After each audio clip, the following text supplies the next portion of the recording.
गुरुदेव, मेरा प्रश्न ये है कि हमको भक्ति मार्ग पर आना ही था तो हमसे इतने सारे पाप और गंदे काम क्यों कराए प्रभु ने? और भगवान ने भक्ति मार्ग लाया तो पूरी तरह से क्यों आपने नहीं खींचा? भगवान को माना कहाँ भगवान? आप तो अहंकार को भगवान मानकर दोष भगवान पर दे रहे हो। काले कर्मे ईश्वरे मिथ्या आपने माना भगवान को अपना स्वामी? आपने माना भगवान को सर्व सृष्टि का कर्ता विधाता? अगर ऐसा मान लेते तो दोष हो ही नहीं सकता था, पाप हो ही नहीं सकते। अहंकार की ही महल में काम, क्रोध, लोभ, मोह, मद मत्सर विराजमान रहते हैं और अज्ञान से आरोप भगवान पर कर रहे हो। गलती कर रहे हो। दासत्व का बाना पहने हो और स्वामी पर दोष लगा रहे हो। अपनी आकांक्षाओं को, अपनी वासना 2 क्षेत्र रच दिए उन्होंने। खेल है, कबड्डी का खेल है ना? एक ही विद्यालय के विद्यार्थियों को अगर खिलाया जाए, टीचर खिलाए, तो 2 पक्ष रख देगा। एक बीच में पाला खींच दे। आपको बराबर बोलना है, इधर जाना है, साँस नहीं टूटनी, यहाँ तक आ गए आप, जय को प्राप्त हो गए। ये सृष्टि भगवान का एक खेल है। 2 विभाग रख दिए गए, एक सत और एक असत। आपको असत में भी जाना है, लेकिन सत का चिंतन नहीं छोड़ना, असत आचरण नहीं करना। निकल के आ गए, महात्मा हो, भगवान के दास हो, उसी में फँस गए तो आउट। इसमें खेल खिलाने वाला जो खेल खिला रहा है, तुमको सामर्थ्य भी तो वही दे रहा है, विवेक भी वही दे रहा है। उसी का खेल, और सही पूछो तो उसके सिवा कुछ है नहीं, तुम हो ही नहीं। तुम अपनी सत्ता माने हुए हो, पांच भौतिक शरीर को लेकर के, अपने स्वरूप का परिचय ना होने के कारण अज्ञान की धरा में देहाभिमानी जीव भोगों में विचरण करता है, भगवान को दोष दे रहा है। तुम्हारी आत्मा ही तो भगवान है, और कौन है? तुम जाना अपने स्वरूप को, कहाँ जाने? तो ये दोष वृत्ति पहले हटाओ और शुद्ध शरणागति में आओ, तब ज्ञान और विज्ञान और भक्ति और प्रेम तब जान पाओगे। तुम अपने को शरीर मानते हो, अंदर से देखो। कभी आपने सोचा कि पांच भौतिक कमरे में मुझे आकर के रखा गया है? इसमें हमको केवल केवल सत्कर्म करने की चेष्टा करने का आदेश है। तस्मात् शास्त्रम प्रमाणम ते कार्या कार्यो व्यवस्थित हो। अब भगवान की आज्ञा न मानो और भगवान को दोष दो। अगर आप ऐसे हो जाते हो कि नाथ, अब आप जो कुछ होगा आज से आपकी तरफ से होगा, मैं अपने जीवन को आपको समर्पित करता हूँ, आज से संकल्प रहित होता हूँ। अगर पाप हो जाए तो हमें बता देना आके। पाप होता है अशुभ वासनाओं का आकर्षण, भोगों का चिंतन, भोग तृष्णा, भोग चेष्टा, यही तो पाप करा रही है। तो ये कहाँ से होता है? देहाभिमान से होता है। देहाभिमानी भगवान और गुरु और संत और महात्मा और शास्त्र पर दोष आरोपित करता रहता है, समझ पाता नहीं। अगर समझ जाओ तो अभी महात्मा हो जाओगे, घंटा 2 घंटा थोड़ी लगेगा, 150 वर्ष थोड़ी लगेंगे। 1 मिनट की बात है, केवल चिंतन बदल जाए तुम्हारा, और उसी के लिए तो अभ्यास किया जाता है। अभ्यास योग युक्तेन चेतसा नान्यगामिना। अगर वो बात समझ में आ जाए तो अभी शेर का बच्चा शेर ही होता है। सच्चिदानंद का तू अंश है, तो सच्चिदानंद है, कब भोगों में फंस गया? तेरी गलती है, अहंकारवश देहाभिमानी पुरुष बिना पुरुष भाव के भोग हो सकता है क्या? तो फिर दोष भगवान को क्यों दे रहे हो? गलती आप पकड़े खड़े हो, कहीं कोई छुड़ा दे, ये वृक्ष हमको पकड़े हुए है, तो लोग क्या कहेंगे? मूर्ख कहेगा। अरे तू ऐसे छोड़, वृक्ष तेरे को थोड़ी पकड़े, तू पकड़े हुए है। ऐसे ही है, बंधे हो कीर मरकट की नहीं, तूने जड़ता पर अपना तदात्म कर लिया। ये जड़ ही तो है शरीर, इस पे तदात्म कर लिया। तिने अंतःकरण पर तदात्म कर लिया। मना कष्टानि इंद्रियाणि प्रकृति स्थानि सती। दोष भगवान पे, भैया बड़ी गलती बात है, बड़ी गंदी बात है। अगर निर्दोष होना चाहते हो तो भगवान की शरण में जाओ। नाथ मेरे से गलती हो गई, अपनी गलती से निज ज्ञान राम पर धरे। कैसी बात कर रहे हैं? भाई यही तो है ना, सत वाक्यों का दुरुपयोग। भगवान की सत्ता के बिना पत्ता नहीं हिलता।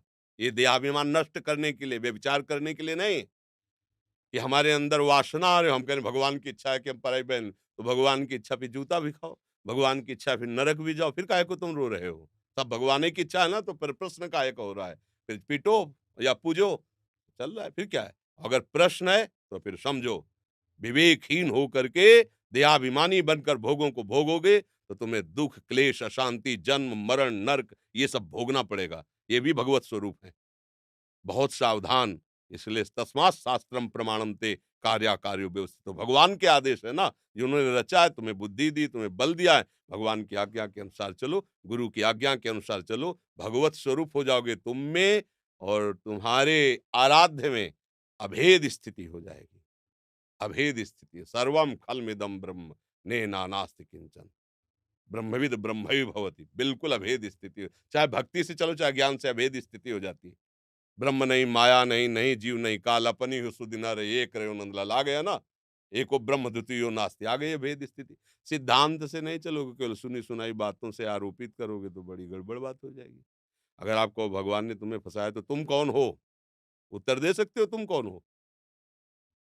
अगर सही उत्तर दे पाओ तो अभी तुम्हें हम बता दें कि तुम कौन हो। भूल गए, अपने स्वरूप को भूल गए।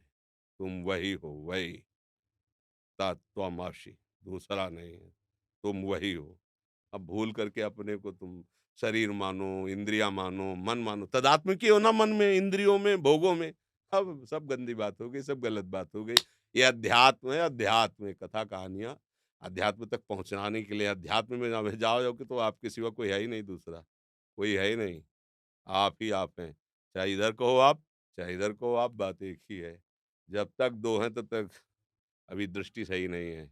एक ही तत्व है, जिधर जाओ उधर। कहाँ पाप है, कहाँ अकर्म है, कहाँ विकर्म है? ये अज्ञान की धरा, बच्चा ज्ञान की धरा में हो। गुरु ने जो नाम दिया खूब डट के जपो, भगवान से रो कि नाथ मेरे ज्ञान का प्रकाश कर दो जिससे मैं समझ में आवे। अभी तक हम आपको गलत मानते रहे, आप कृपा करो मुझे समझ में आ जाए गलती क्या है। बंदर जो है ना, छुहारे के लोभ से ऐसे सांकरे घड़े की तो उसमें हाथ डाला और भरपूर छुहारा पकड़ लिया। अब वो ऐसे घसीटता है, उसको लगता है किसी ने पकड़ लिया, फिर घसीटता है, प्रयास करके देखता है नहीं निकलता है, और वो प्रयास करना बंद कर देता है और वो मार डंडे बोरे में बंद करके ले जाता है। अब बोलो क्या, किसकी किसकी गलती है? ऐसे ही 5 ज्ञानेंद्रियों के साथ विषय भोग को हमने ऐसे पकड़ लिया। अब कह रहे को भगवान छुड़ा दे, गुरु छुड़ा दे, हमें किसी ने पकड़ लिया, माया ने बांध लिया, भगवान ने क्यों माया में बांध, ये सब प्रपंच वो बोलने लगता है। अरे तू देख पहले, 5 शब्द स्पर्श रूप रस गंध, ये छुहारे हैं, और 5 इंद्रियों से तूने पकड़ लिया। बंदर की भांति काल तुझे पीट करके नष्ट करके अगले जन्म में डाल देता है। चाल को समझ, तू विषयों को छोड़ और अंतर्मुख हो। ऐसा खजाना आनंद का है कि आप लौट पड़ोगे गुरु चरणों में और भगवान की बलिहारी जाओगे। हे सदगुरु स्वरूप भगवान मैं भूला हुआ था, आज मैं पा गया, आज मैं जान गया, निहाल हो जाओगे। बात समझ में आ रही है? पहले नाम जप करो जो गुरु ने मंत्र दिया, तिलक लगाए हो तो जरूर वैष्णव होगे, किसी न किसी गुरु के शरणागत होगे। जो गुरु ने नाम दिया खूब डट के जपो। जो नाम मिला है वो सब सच्चिदानंद भगवान का है। गुरु कौन है? सच्चिदानंद भगवान है। बस छोड़ो सारी झंझट, नाम रूप, और डट के चिंतन करो, अभी आ जाओगे लाइन में। अब ये परमार्थ का बहादुरों का मार्ग है, ये फिसड्डियों का मार्ग नहीं है कि छींक दो तो भाग जाए। 100 बार घुटने टेक दिए विकारों के आगे, लेकिन 101 बार हिम्मत करके उसको रौंद के आगे बढ़ेंगे, क्योंकि हम अविनाशी के बच्चा हैं, तो मुझे मार नहीं सकता। गुरुदेव, हमारा मन सन्यासी की ओर भाग रहा है। हाँ, इसका ऐसे ही दशा होती है। कबहू कनारी प्यारी लगे, कबहू मन त्यागी चले बन का, है ना? कभी तो अच्छा लग, आज कह रहे हो गुरुदेव सन्यास की तरफ जा रहे हो, कल कहोगे ब्याह की तरफ जा रहा है, बड़े गड़बड़ है। अरे मन को केवल भगवान के चिंतन में लगाओ, बाहरी वेश परिवर्तन से बात नहीं बनेगी। और जब भगवान के चरणों में मन लग गया तो अब चाहे सन्यासी रहकर रहो, चाहे गृहस्थ बन के रहो, कोई फर्क नहीं पड़ता। भोगों में प्रियता नहीं तो गृहस्थ बन करके भी तुम्हारा क्या बिगड़ जाएगा, और भोगों में प्रियता है तो सन्यासी बनकर तुम्हारा क्या बन जाएगा? बात समझो पहले। सन्यास का मतलब है कि हमारे हृदय में कर्ता और भोक्ता भाव न रह जाए। शरीर का शास्त्र के अनुसार चेष्टा करना, मन का संकल्प रहित हो जाना, और वाणी का मौन हो जाना, ये त्रिदंडी सन्यासी है। वो दंड धारण करे चाहे न धारण करे, प्रगट में सन्यासी ही है। वाणी भगवत चिंतन, भगवत चर्चा, भगवत गुणगान के सिवा मौन। मन केवल भगवत चिंतन, भगवत मनन, संकल्प रहित। शरीर से कोई भी असत चेष्टा नहीं। महात्मा है, चाहे पैजामा पहन ले, चाहे वो पैंट पहन ले, चाहे वो लंगोटी लगा ले। अब इसके बाहरी परिवर्तन से कोई बात। अब जब होता है ऐसी स्थिति की तरफ बढ़ने के लिए तो संसार कड़वा लगने लगता है, छोड़ के चल देता है इस मार्ग में। पर अगर संसार मीठा लग रहा है, ये भेष है, तो कोई बात नहीं बनेगी। संसार मीठा नहीं लग रहा है तो नहीं भी भेष है तो भी बात बन जाएगी। भगवान विभीषण जी से कह रहे, तुम सारी के संत प्रिय मोरे, धरऊं देह नहीं आन निहोरे। तुम्हारे समान संत मुझे प्रिय हैं। न दंड लिए हैं, न कोई वेश है। राजमंत्री रहे रावण के, राजमंत्री और भाई भी हैं, और इतना घोर राक्षसी तांडव, और उसके बीच में भगवान का भजन किया। तो भगवान के तुम्हारे जैसे संतों के लिए मैं अवतार धारण करता हूँ। बात समझो। अभी कपड़ा बदल लोगे, फिर मन बदल जाएगा, संसार की तरफ जाने लगे, फिर क्या करोगे? इसलिए भैया बहुत होश में चलो, और शास्त्र स्वाध्याय करो, सत्संग सुनो, नाम जप करो, और मन को विषयों से हटा दो, ऐसे ही बने रहो। प्रणाम नमस्कार से बच जाओगे, दूसरे के प्रतिग्रह से बच जाओगे। लेबरी करो, मेहनत करो, माता पिता परिवार को खवाओ, स्वयं पाओ, तो आए हुए अतिथि साधु महात्मा की सेवा करो, भगवान का भजन करो, ये बढ़िया जीवन है। बाबा जी बन गए छुप छाप के, इधर उधर गंदी बातें देखी, गंदी बातें सुनी, गंदी भावनाएं की, या नरक का पूरा सामग्री तैयार कर रहे हैं। इसलिए सावधान, ब्रह्मचर्य पर दृष्टि रहे, भगवत भजन में चिंतन में मन डूब जाए, संसार का अच्छा न लगे तो सन्यासी ही हो, आगे चल के कपड़ा बदल लेना, पहले सन्यास धारण करो अंदर। साधु जो बन गए हैं उसका निर्वाह कर रहे हैं, वो वही जानते हैं क्या होती साधुता।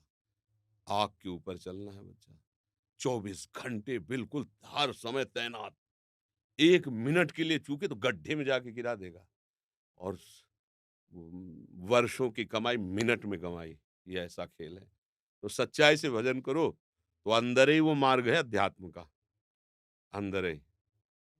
ऐसे परत की परत हटती चलिएगा, स्थूल का राग, सूक्ष्म का राग, कारण का राग, जो बचा वो चिंतन का विषय है नहीं, अचिंत्य तत्व में स्थिति। अब उसे चाहे प्रेम से ले लो, चाहे ज्ञान से ले लो, आना वही क्रॉस, स्टेशन वही है, वहीं से जाना है। ये सब बातें अलग है कि ये तो ज्ञानी की ज्ञान की बात करते, तो भक्ति अज्ञान का स्वरूप है क्या? ज्ञान के आगे की बात है।